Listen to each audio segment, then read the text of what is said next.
C'è molta gente che sta aderendo all'indipendentismo, ma quando io sento parlare queste persone mi sembra semplicemente di sentir parlare persone, diciamo, che amano parlare di se stesse, oppure che vorrebbero in qualche modo fare una politica che torna utile al loro campicello.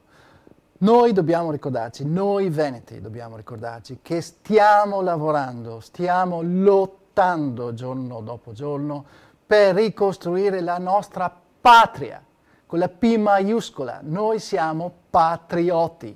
Infatti fra di noi di Veneto Stato ci chiamiamo patrioti e ci chiamiamo anche fratelli e sorelle, perché una patria non è altro che una famiglia un pochino più estesa, molto più estesa anzi, dove noi praticamente lottiamo per nostra madre, nostro padre, nostra sorella, nostro fratello, le nostre nonne, i nostri nonni e così via.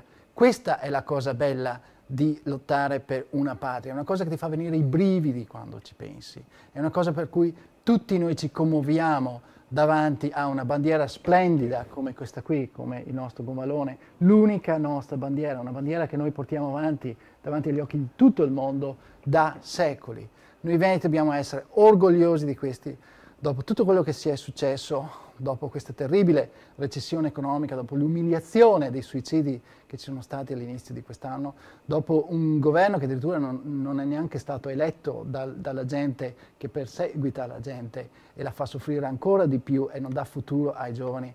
Ora, particolarmente in questo momento, noi siamo pronti finalmente per ribellarci. Il contesto storico c'è, la motivazione c'è, l'identità c'è, la massa critica, io direi persino esplosiva, ormai c'è, i leaders ci sono. A questo punto io vi dico, vogliamo l'indipendenza? Sì, e allora andiamo a prendercela.